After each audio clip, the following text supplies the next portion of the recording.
de esa zona, ¿no? Las características dentales de los individuos en cuanto a la normalidad, en cuanto a la forma, tamaño, número y posición de los dientes. Aquí es bien común, me voy a adelantar un poquito una de las gráficas que traigo por aquí, que ciertos oficios nos ocasionan desgaste, abrasión, brucismo en los dientes. ¿Qué significa esto? Que los bordes incisales de los dientes, déjenme poner otra gráfica a ver si me entiendo. Los bordes incisales que están aquí, los dientes, se encuentran desgastados. En la gráfica que yo puse ahorita, la puse para efectos de señalamiento nada más. Si ustedes ven esto, ¿qué les viene en la mente? ¿Cuál es el oficio más común que la gente tiende a llevarse a la boca? Este tipo de artículos para mayor trabajo más práctico. Carpinteros, zapateros, albañiles, todo este tipo de situaciones. Por desconocimiento, por práctica de ellos, pues ellos consideran que el llevarse este tipo de aditamentos a la boca y estarlos mordiendo, tenerlos en su boca simplemente, pues les provoca daños que se conoce como brucismo o abrasión. Es el desgaste de los dientes. Y a veces vemos, no sé si nos ha tocado algún familiar o algún conocido, que los dientes los vemos como si pasara un serrucho literalmente, y los vemos todos cortados, enanos y pequeños, ¿no? De un solo tajo. Es este tipo de padecimiento. Este tipo de situaciones que muchas veces van caminando al nerviosismo o a personas que tienen una manía, es una manía de llevarse artículos a su boca, provocan este tipo de situaciones, que es la abrasión de los dientes, involucra un proceso mecánico normal que con el tiempo provoca desgaste del esmalte. El esmalte es lo blanco que se nos ve, a todos los que nos reímos, lo blanco se conoce como esmalte. O sea, ese desgaste del esmalte se provoca por los clavos o por una pluma, por algún tipo de manía que tengamos llevarnos a los dientes. La dentina es lo que está abajo del esmalte, que es la parte que nos da el color literalmente a los dientes, y el cemento dental es la parte de abajo de las raíces. La susceptibilidad a la abrasión incrementa con la presencia de la erupción en la superficie de los dientes, lo que provoca ablandamiento en la estructura dental. ¿Qué nos provoca? Problemas de la encía en los tejidos blandos, ¿sí? Este tipo de situaciones. O sea, el llevar un objeto a la boca, sin lugar a duda, actúa como un cuerpo extraño, y el cuerpo es muy sano y muy sabio aparte, y ellos lo detectan como tal, y obviamente vienen las complicaciones para efectos de salud bucal, ¿no? ¿Perdón? Por ejemplo, en una clase de inglés, ¿sí? La maestra nos ponía el lápiz, ¿sí? Abajo de la lengua, para que fuera más fácil. Para la pronunciación, es correcto. Inclusive tengo registrado también que lo hacen para las clases de canto, inclusive también en las clases de canto, en ese tipo de situaciones, que los maestros se aferran a que el alumno tiene que hacer un cierto pronunciamiento, pues no miden el riesgo, la consecuencia obviamente, y les obligan a los alumnos a eso. Entonces nomás tener consciente que aparte de que nos pueda ayudar o no para el objetivo que se está buscando, en este caso el inglés, pues es que puede haber un daño irreversible. Los dientes ya no nacen, obviamente tiende a crecer el esmalte todos los días, hay desgaste de esmalte, el esmalte, ¿se acuerdan que les dije que es lo blanco que se nos ve? Sí. Entonces tiende a formarse todos los días, pero una quebradura, una fractura de un diente ya no se repone, y sí nos puede traer consecuencias graves, en el sentido que vamos a tener problemas en los tejidos blandos, en las encías, o inclusive en la pulpa del diente. La pulpa viene siendo el nervio que se encuentra en la parte central del diente, y esos son, aparte que es muy doloroso, son muy caros los tratamientos dentales. Sí. ¿Verdad? Entonces otro punto sería los hábitos alimenticios. Con el estudio de la alimentación y los fotolitos, que es la biomedialización del origen vegetal de los alimentos, el tipo de hábito de alimentos es el tipo de cultura que nos va a detectar en una situación de servicio forense. En nosotros detectar una dentadura que tiene problemas dentales, con caries, obviamente, falta de piezas dentales, inclusive el tejido dental, si es que todavía, el tejido periodontal que le decía, si es que todavía lo presenta al momento de la revisión, pues nos podemos hacer un análisis o una idea del tipo de responsabilidad y cultura de higiene tenía esta persona. O sea, nos podemos inclusive determinar el nivel socioeconómico que pudiera tener esta persona en base a los hábitos alimenticios, ¿no? La cultura del individuo. Hoy en día, pues, al hablar de cultura, no sé si les ha tocado ver, inclusive hasta en películas o conocidos, en el mundo del narcotráfico y de la delincuencia es muy común toparse personas que se ponen un diamante en los dientes, ¿no? O sea, es cuestión ya cultural, que para efectos de identificación sí nos pudiera servir, porque un familiar nos puede decir pues, que en el incisivo central superior, derecho, izquierdo, traía incrustado un diamante. Ah, bueno, pues ya nos podemos hacer una idea. Para efectos de identificación pudiera ayudar, pero para efectos, perdón, para efectos de higiene no es recomendable, porque igual, por más que esté bien diseñado y por más que esté bien puesto, es como una amalgama, los empastes que conocemos vulgarmente. Pues eso se ponen por cuestiones preventivas y terapéuticas, porque hay una carie dental, pero si ese empaste o ese empaste o amalgama, perdón, no se pone bien sellada, va a haber filtración, va a haber problema, y de tener un diente sano, al poco tiempo nos lo vamos a perjudicar y hasta inclusive lo andamos perdiendo, ¿no? Entonces, cuando yo hablo de la parte aquí de cultural, dice que el individuo grupo de empleo de los dientes como herramienta de estrés ocupacional, el uso de PIS, aparatos bucales, joyas dentales, incluso el taller de los mismos con fines bélicos, religiosos o estéticos. Aquí lo decíamos ahorita, los zapateros, los carpinteros tienden a llevarse para efectos de estrés ocupacional clavos, que aparte es sin lugar a duda un riesgo que te avientes 20 clavos o tachuelas y se te puede ir que llegue alguien, te dé un golpe o algo, ¿no? Aparte del riesgo, ¿no? Entonces, la otra parte de las patologías. Patologías para efectos de aprendizaje nada más es enfermedades, es sinónimo, patología es enfermedad, ¿no? Las patologías desarrolladas o las enfermedades desarrolladas como alteración de esmalte, caries, bruxismo, lo que decíamos, el desgastar los bordes iniciales, lo dice, que mucha gente tenemos, inclusive es muy común, no sé si nos haya topado o con la esposa o el esposo, muy común en las noches, que se oyen los dientes que están como rechinando, eso se llama bruxismo. Para eso hay unas guardas que los dentistas ponemos para evitar ese tipo de situaciones, no tanto la manía, porque eso ya es una situación ya psicológica, llamémoslo así, pero es para efectos de evitar desgaste. Entonces el bruxismo, que es una enfermedad sin lugar a dudas, pues evita, ponemos lo que son guardas oclusales para evitar ese tipo de desgaste y ruidos que a final de cuentas se la larga no nomás provoca problemas dentales, puede provocar también problemas en la articulación temporomandibular. Si nos llevamos la palma de la mano de cualquier dedo al oído y al abrir y cerramos, sentimos como una bolita. Al abrir y cerrar es una bolita porque aquí está el hueso temporal y hay un orificio, una cavidad donde el maxilar inferior, que tiene el cóndilo del maxilar, entra en esa parte y hace que hagamos este tipo de funcionamiento, abrir y cerrar. Mucha gente por problemas de golpes o problemas de nacimiento nos rechina la mandíbula, no sé si les ha tocado, que tratamos de bosteciar, o inclusive muchas de las veces me ha tocado a mí saber y escuchar que un simple bostezo le provocó a la persona quedarse, como vulgarmente lo conocemos, entrincado, porque puede suceder que se le salió la articulación temporomandibular de su posición. También ha habido casos que cuando un dentista está tratando de hacer una extracción y por negligencia del dentista no tomó previamente una radiografía para determinar si había anquilosamiento de la raíz en el hueso. Anquilosamiento es que estaba pegado al hueso. Entonces ahí es una negligencia fatal y tremenda, porque el dentista lo que está haciendo es que no tomó la debida precaución de determinar si esa encía estaba pegado o no al hueso, que se llama anquilosismo o anquilosis, y por más que le está moviendo, difícilmente la va a poder sacar con sus instrumentos. Tiene que usar una fresa quirúrgica para poderlo separar y sacar el diente.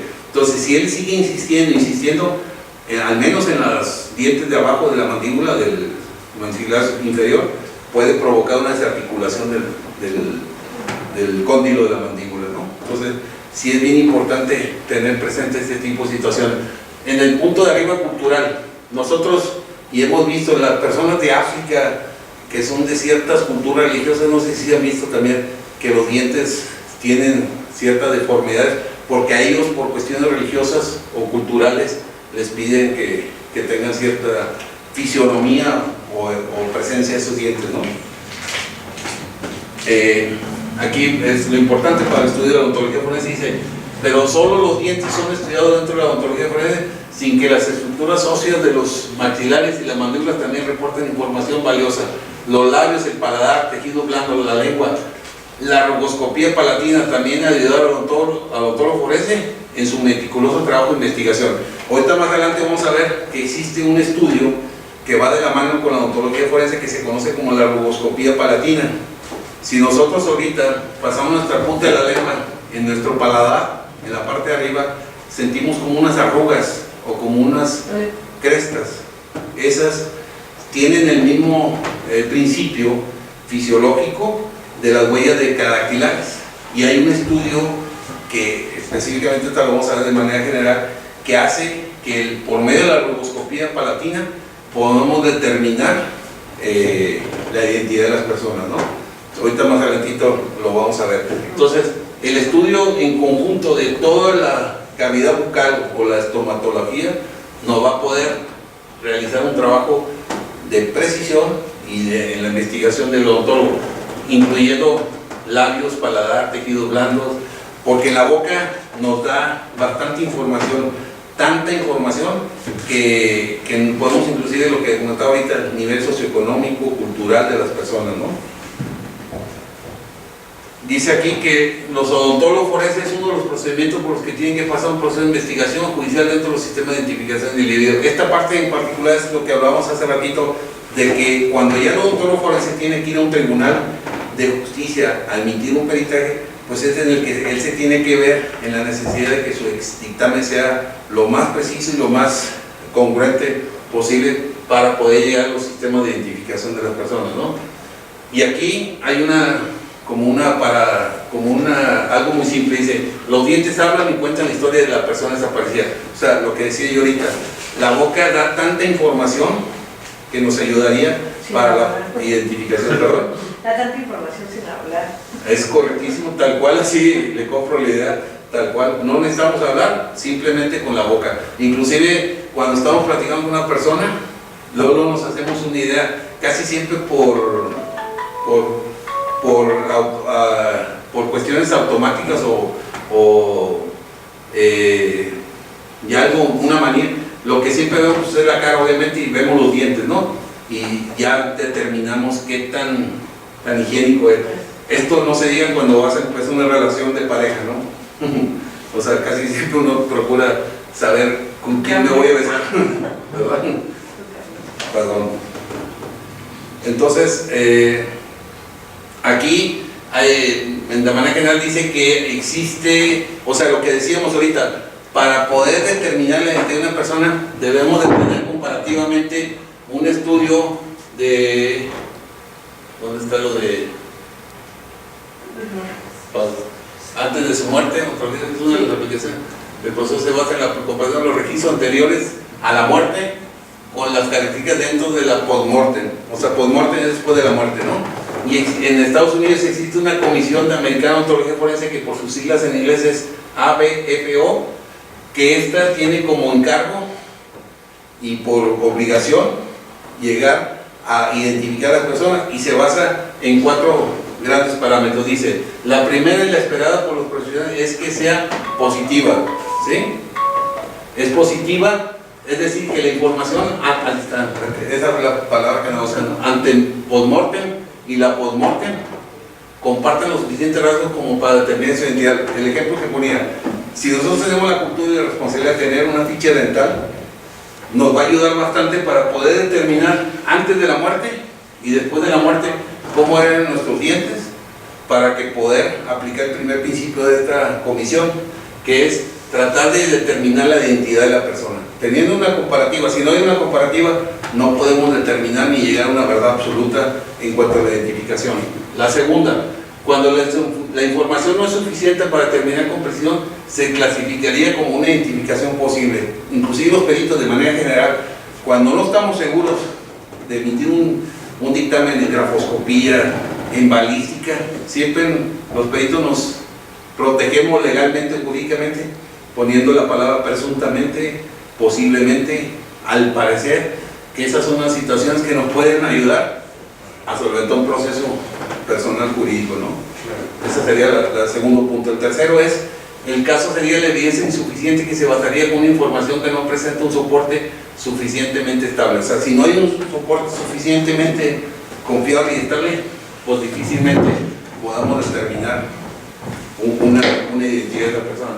Y por último, cuando los registros ante postmortem, que decíamos antes de la muerte, y postmortem, después de la muerte, son complementamente incompatibles, se daría exclusión del individuo como un posible sujeto. O sea, limitarnos de manera general sin caer en un aseguramiento, que es donde entra ahí los intereses de muchas personas que contratan a un perito, porque por ejemplo en este último punto, y eso lo vemos muy común en Estados Unidos, que es muy de diario, el tema de las pólizas de seguro.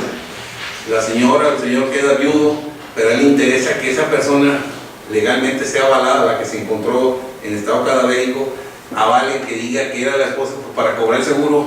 Pues ahí entran muchos intereses para que el sujeto, para que el perito emita un peritaje y diga, sí, era mi esposa en base a tal estudio, a tal posición de los dientes. Es muy riesgoso emitir un dictamen sin fundamento, aparte de lo que decíamos ahorita, las responsabilidades legales que nos conlleva, ¿no? Y aquí es una imagen de un análisis socio. Ya un perito de odontología, ya cuando te encuentras una persona o un estado cadavérico, como el caso que estoy presentando, pues definitivamente el único estudio que nos queda ahí es determinar estudio de dientes, porque aquí ya no se puede hacer ningún estudio de la encía, del sistema periodontal. Aquí podemos determinar esta manchita que se ve, se aprecia que hay una caries dental y ya se determinaría en cuál. Aparentemente en esta imagen no hay desgaste dental, y todos esos pormenores haría un estudio particular de cada pieza dental para poder decir, y si hay una comparativa, como bien lo decíamos, pues determinar si eso no está pasando. Aquí también, como odontólogo, yo podría decir que había absorción ósea. Aquí el hueso se ve reabsorbido y se ve parte de la raíz, inclusive en la parte de arriba también. Quiere decir que aunque no tengamos el tejido periodontal, que es la encía, esto nos da una información que tenía reabsorción ósea del hueso. Inclusive aquí, casi sin temor a equivocarme, existe una gran posibilidad de que el diente tenga movilidad dental, ¿sí? Cuando se encuentra un cráneo como el anterior, otra de las labores en la cual participa el odontólogo forense, pues sin lugar a dudas, es la reconstrucción facial. Existen técnicas hoy en día en la cual con el simple cráneo, teniendo el puro cráneo de una persona, podemos ir determinando de una forma de cera, en cera o parafina, llegar a determinar más o menos quién era la persona con la constitución física del soporte óseo del cráneo, ¿no? Entonces se hace todo un proceso para poder llegar a determinar como se conoce también en el mundo policial, un retrato hablado, ¿verdad?, de una persona, ¿no? Esto ya lo habíamos visto, lo del brucismo, lo de los dientes también, lo de los clavos, perdón. Esto es lo que yo decía ahorita, lo de las rugoscopías palatinas. Estas son las crestas palatinas que tenemos todas las personas en el paladar duro. El paladar duro viene siendo la bóveda palatina en la parte superior. Aquí en este caso, en esta fotografía, aparte vemos que tienen amalgamas o empastes, ¿sí?, de manera general. Y estos estudios se hacen en base a esta clasificación, tipos y clasificación de rugoscopía. Hay un estudio de Carlos Basuari y hay otros estudios de otras personas, pero este es el que más se usa para poder determinar que en base a la forma de la cresta y en la clasificación de la posición se maneja un número y ya en el odontograma podemos clasificarlo. Muy parecido al tema de las huellas de cadactilares. Las huellas de cadactilares tienen tres principios que son los mismos principios de la rugoscopía palatina. Primera es la perennidad. La perennidad significa que desde que nacemos hasta que morimos tenemos esas mismas crestas, nunca van a cambiar, jamás van a cambiar. es una forma de ser propiamente lo que decíamos ahorita, la identidad de la persona. O sea, eso es lo que nos hace tener esa identidad propia de cada persona, inmutable, no cambia, o sea, jamás van a cambiar, ni van a crecer, ni se van a desaparecer, son inmutables. Y la diversidad de características significa las diferentes formas que tenemos de crestas clasificadas. ¿Qué sería una persona con los estudios adecuados? Podríamos hacer el estudio como se hacen las huellas. Hoy en día se usa más la huella porque es la más práctica y para efectos de higiene inclusive, pues es más práctico. Por ejemplo, en una medida cautelar que emite un juez a un sujeto que está en proceso, la famosa huella, ¿no? La famosa firma que conocemos, antes era la firma que se firmaba en un libro, hoy en día cambia por la cuestión de la huella, que la persona le aplican la medida cautelar de la firma, cierto tiempo tienes que estar yendo, entonces emite su huella en un aparato que detecta las crestas y registra esa situación. Otra podría ser sin lugar a duda un sistema donde te registre la dentadura, pero es más higiénico usar el dedo, porque es más práctico aparte. Entonces ya decíamos la pérdida de inmutabilidad. Esto es lo que ya vimos ahorita de las diferentes formas de dientes. Esto en particular es el odontograma.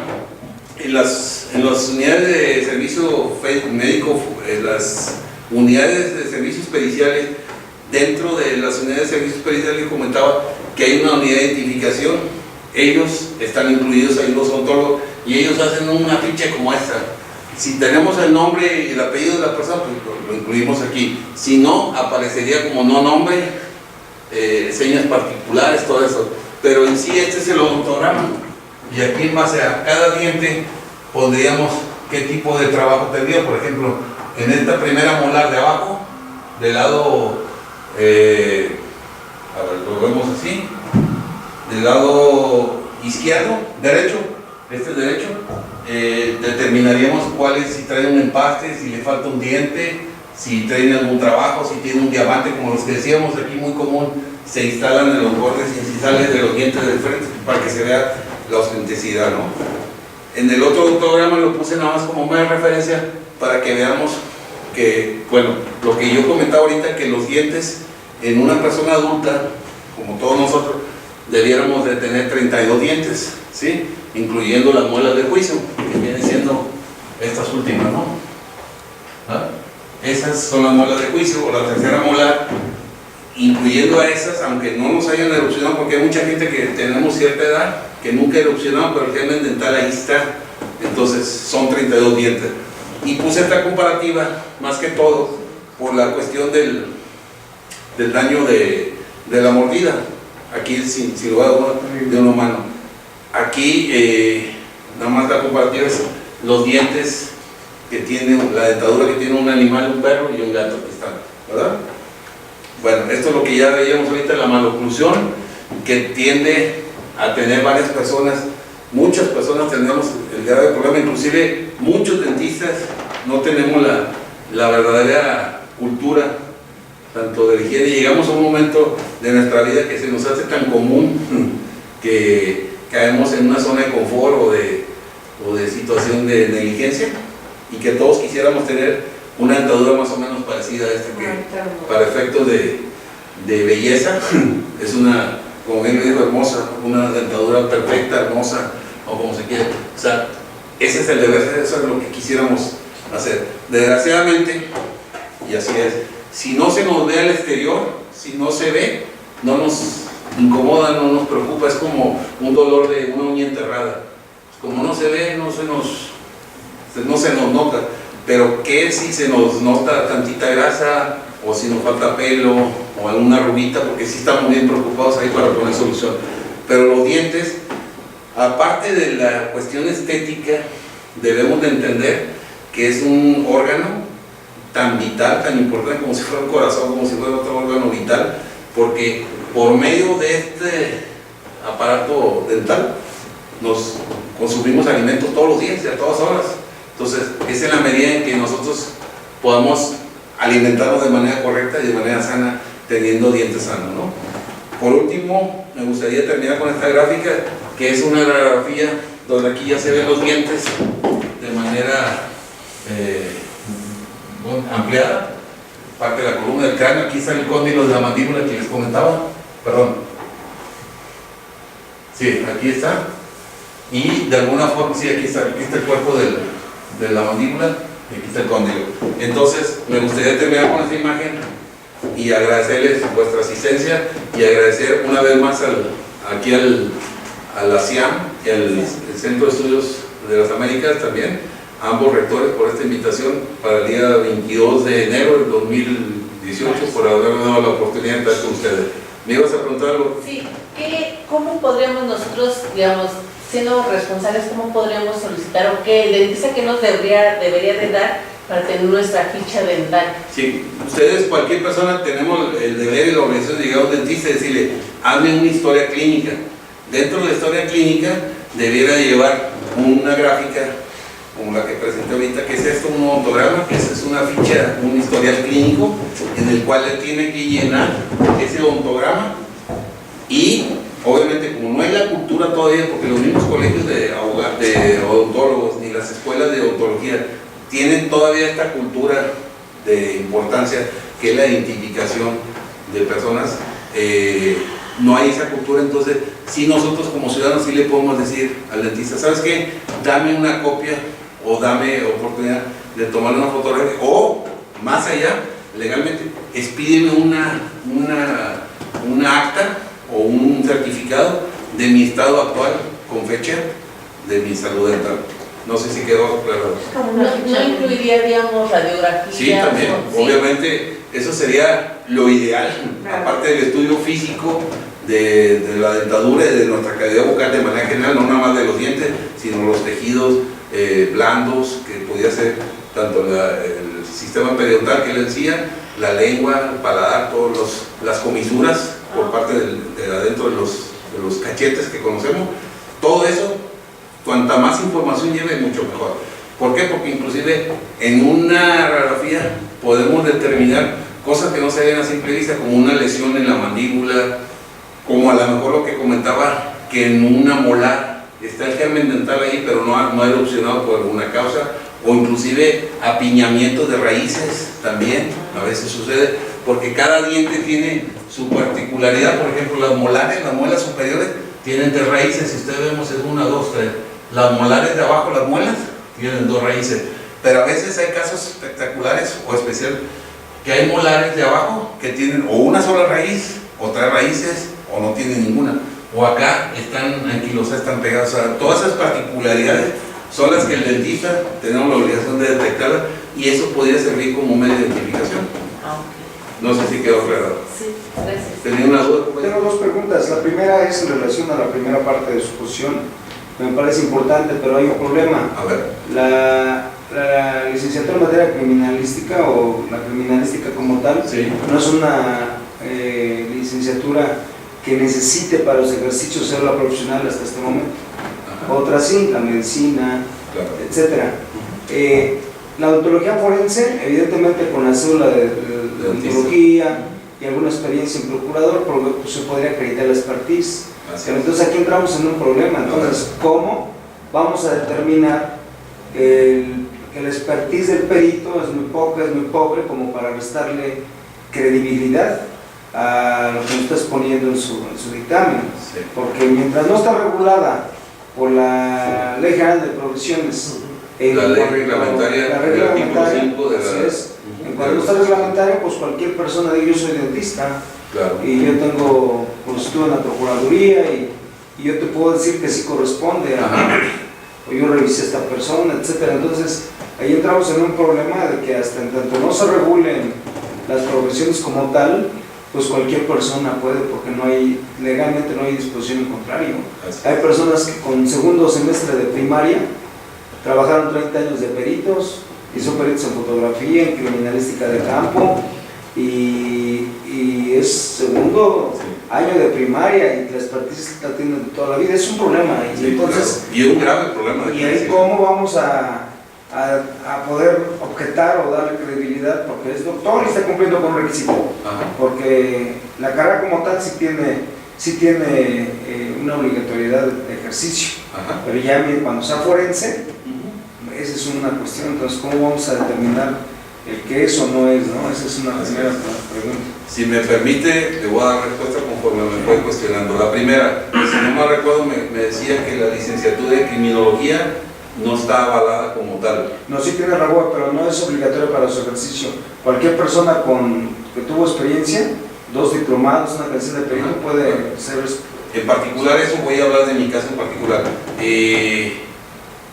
Y voy a tener que defender mi alma mater.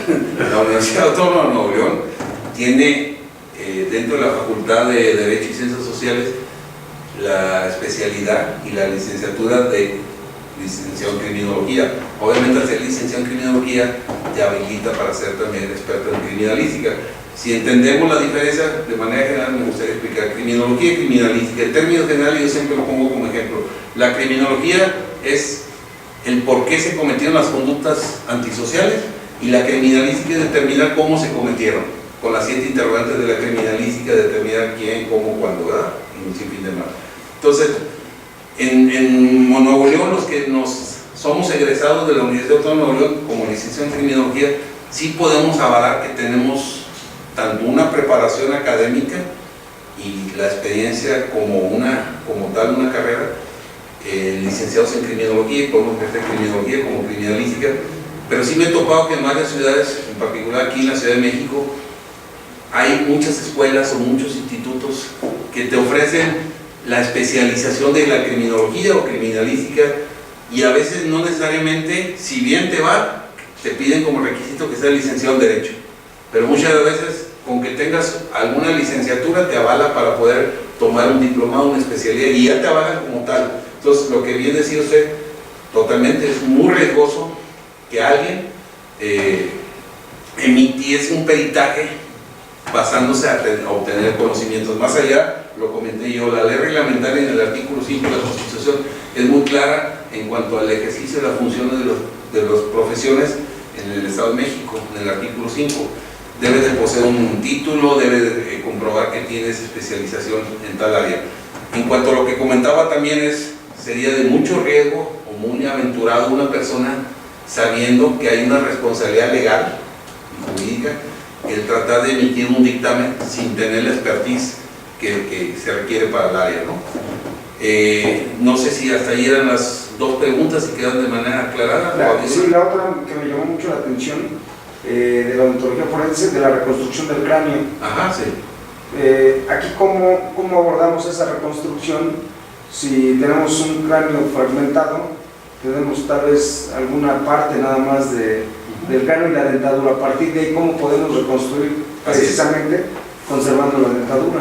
Sí, aquí lo ideal, el deber ser, es que el cráneo se recupere de manera completa, ¿no? Muchas veces en estos vaivenes que hoy vemos de las fosas clandestinas, pues sí, nos percatamos que encontramos o piezas de manera separadas, o fueron golpeados y desmembranada su mandíbula. Entonces sí es muy complicado si no tenemos el mayor elemento posible. Esta reconstrucción se hace en base a cera o parafina, y se hace un aproximado dependiendo de las facciones de las personas, ¿no? ¿Sí?